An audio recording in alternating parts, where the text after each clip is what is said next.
Le club des optimistes.fr, nous sommes en compagnie de Fabian Moine, si je ne me trompe pas, naturopathe. C'est ça, naturopathe et magnétiseur sur la région de Dolette-Besançon.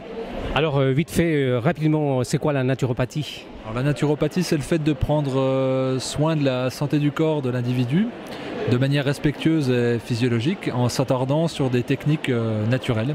C'est-à-dire ça peut être l'alimentation en premier lieu, les cures de détoxination, tout ce qui est technique d'hydrothérapie, sauna, hammam, bains dérivatifs à l'eau, aromathérapie, phytothérapie, massage, acupuncture, réflexologie et les médecines énergétiques également. Nous sommes donc actuellement dans le salon bio qui va fermer ses portes dans quelques heures. Tu es pour la deuxième année consécutive, je crois? Ouais, bah ça fait même, c'est la 5e année en tant que, où j'ai fait des conférences, et là c'est la 4e année où aussi j'anime des ateliers de cuisine de manière pratique, ce qui constitue aussi un autre versant de ma pratique. Donc depuis que tu es là, est-ce qu'il y a eu de la progression vis-à-vis du public? Est-ce qu'il y a plus d'intérêt au niveau des personnes qui s'intéressent pour ce que tu fais et au niveau de l'atelier également? Oui, alors là c'est hyper marqué. Au début, on va dire, les gens s'interrogeaient, trouvaient étranges certaines recettes que je pouvais faire. Hier, j'en parlais avec un responsable d'un magasin bio où je me fournis, en algues notamment, et j'ai toujours poussé la découverte des algues dans l'alimentation. Et au départ, les gens trouvaient ça bizarre de manger des algues, et maintenant je refuse du monde aux ateliers, alors qu'il y a encore 4 ans, j'avais 2 personnes. Donc ça, c'est une grande surprise. Moi, j'ai parlé des jus de légumes depuis 2010, 2011, et puis là, il y a un engouement populaire autour de ça, donc c'est vrai qu'il y a une vraie progression à travers ces outils-là. Et même dans les échanges, il y a des thématiques que je pouvais aborder en conférence, où les gens devaient creuser après, et là on se rend compte que c'est plutôt les gens qui ont déjà creusé et qui viennent chercher de la cohérence dans les informations ou comprendre plus d'informations dans les conférences. Donc il y a un vrai basculement, je dirais, sur les 3-4 dernières années. Donc c'est des personnes qui viennent chercher des informations et qui ensuite, si j'ai bien compris, passent à l'acte. Oui, c'est ça, c'est comme une validation, c'est de dire j'ai un petit peu fait mon chemin en allant me procurer des bouquins, en ayant écouté des conférences, vu des séminaires, vu des vidéos sur internet, des conférences en ligne, et puis les gens ont fait des relations entre toutes ces approches, et viennent voir des professionnels, que ce soit moi ou un autre, sur des salons, les rencontrer, parler, les entendre développer leurs pratiques et leurs approches sur des conférences, et puis venir voir de manière concrète comment ça se passe dans des ateliers pratiques. Alors, parlons des choses concrètes. Tu organises des ateliers ici, des cuisines au Salon Bio, mais ce n'est pas qu'ici que tu les fais, hein. Alors, parle-nous un petit peu de ces activités professionnelles.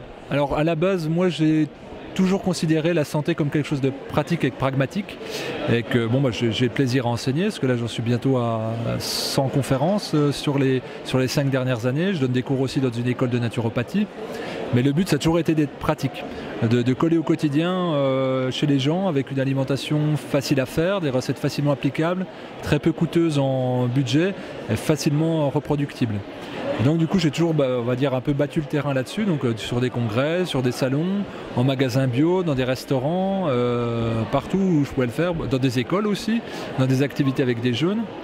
J'ai fait peut-être 150 ateliers de cuisine, pareil, sur les 5-6 dernières années, toujours en parlant du phénomène d'intolérance et d'allergie alimentaire, en proposant des ateliers végétales et sans gluten, pour montrer qu'il est possible de manger différemment, entre guillemets, tout en ayant un plaisir gustatif. Moi, c'est le plaisir gustatif qui passe avant tout, parce que je suis un gourmand.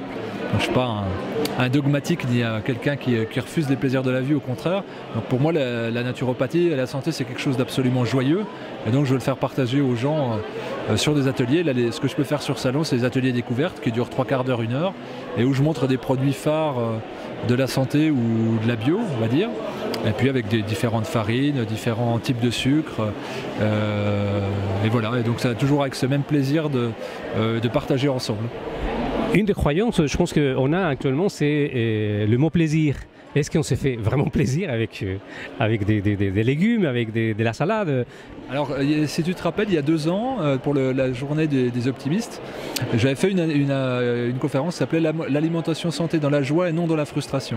Et pour moi, ça a toujours été le créneau. On me demande est-ce que les gens ne sont pas frustrés d'eux? Est-ce que toi, tu n'es pas frustré d'eux? Je dis non, j'ai un tel plaisir. C'est-à-dire que j'enlève un aliment, j'en découvre 5 autres.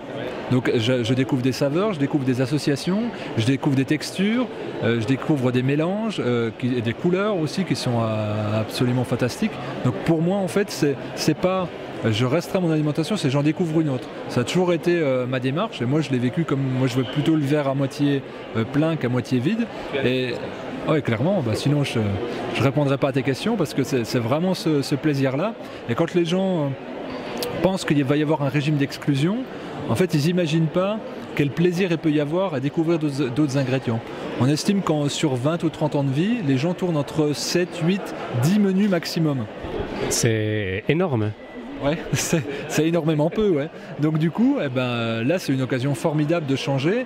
Et puis surtout, on dit oui, mais ça va être difficile dans mon cadre de vie, dans ma famille. Ça va être difficile au niveau social. Je dis non parce que tu vas proposer d'autres choses à tes enfants, à ton compagnon.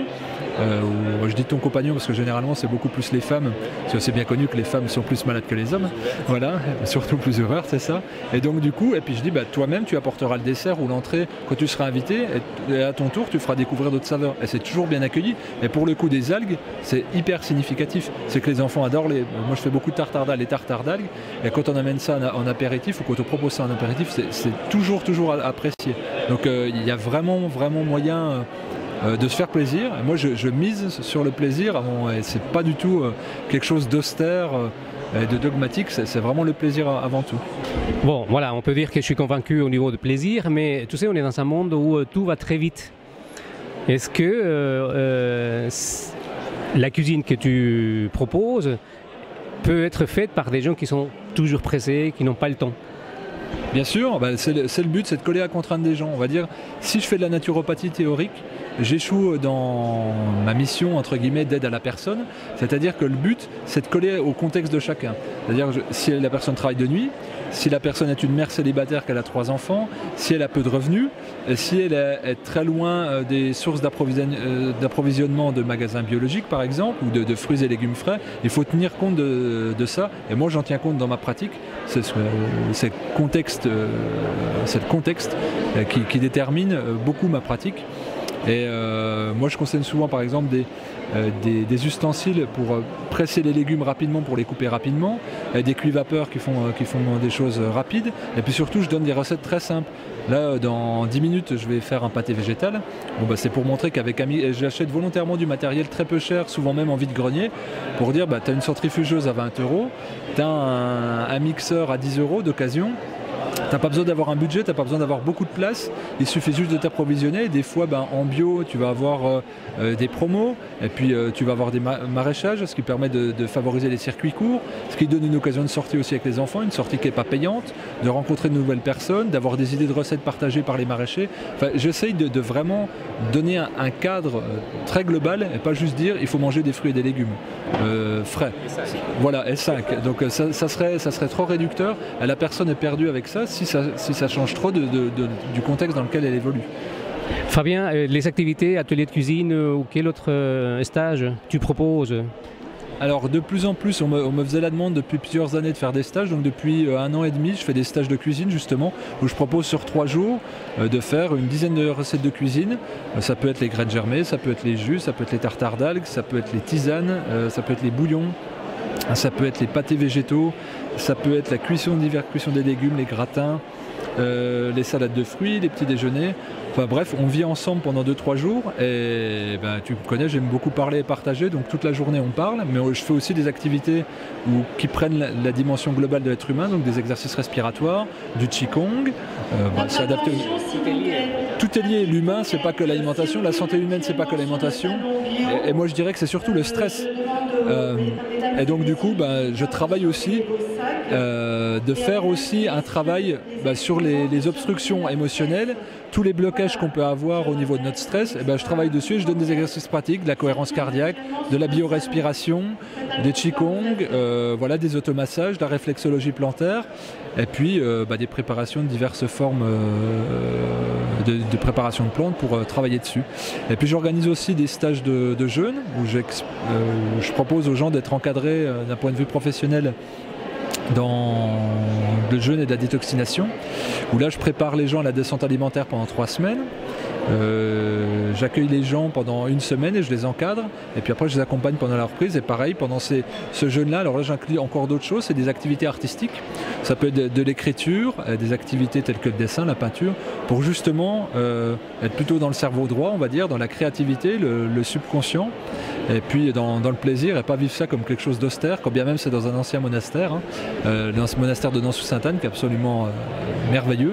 Et donc du coup, tout le monde a des chambres individuelles, on a des lieux de pratique communs, je projette des documentaires aussi qu'on commente, voilà, c'est quelque chose de très ludique, beaucoup de causeries, et puis surtout de l'épanouissement par l'expression artistique, parce que je pense qu'on néglige trop ce phénomène-là, le fait de créer, alors que ce soit de faire du jardinage, que ce soit de peindre, que ce soit d'écrire, que ce soit de jouer à des cailloux, peu importe, le fait de créer nous rend heureux et nous met dans une position d'enfant, et d'enfant joyeux, quoi, et donc qui permet de faire ce travail de détoxination, pas d'un point de vue on va dire quelque chose qu'on va subir, et quelque chose qui est forcément dans la souffrance et dans la douleur, mais qui est pleinement dans la joie.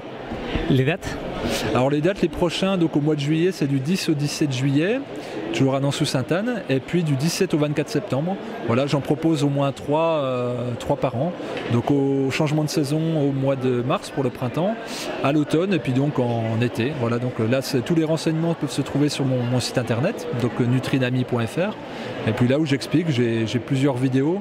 J'ai une dizaine de vidéos sur mes stages où j'explique concrètement ce qui se passe.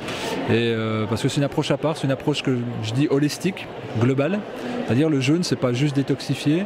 Le jeûne, c'est pas juste prendre du temps et boire de l'eau ou des bouillons ou des jus. Le jeûne, c'est faire un retour vers soi, puis donc s'exprimer soi en tant que personne dans un contexte extérieur à son quotidien, donc en faisant des activités qui ne sont pas incluses dans le quotidien. Et, enfin moi, un moment de retour sur soi, de ressourcement et surtout de partage en groupe. Et tout ceci dans la joie et l'optimisme. Toujours pareil, c'est le credo, et c'est pour ça que je prends des petits groupes aussi. Généralement, tous les gens se retrouvent on bâtisse des liens. On se retrouve souvent pour manger après. Là, sur le salon, on s'était retrouvés. On n'a pas mangé pendant 1 semaine ensemble. Là, on s'est retrouvés sur le salon à manger ensemble, à partager des plats, avec la même bonne humeur. Et ce qui est très drôle, c'est qu'il y a des gens qui... La première appréhension des gens quand ils viennent jeûner, c'est de se dire mais je vais manquer, ça va être frustrant. Et il y a très rarement des fois où les gens ont envie de reprendre à manger. C'est que je présente les aliments, parce qu'on fait la reprise alimentaire ensemble. Et tous ils se disent zut, c'est la fin de quelque chose. Et ça, pour moi, c'est une grande satisfaction. C'est que la personne a compris qu'en fait, elle manquait de rien et qu'elle a été nourrie autrement, mais d'une autre manière. Toujours intéressant de parler avec toi, Fabien. Merci beaucoup et bonne continuation. Merci à toi, Hector, et puis merci pour le travail que tu fais aussi.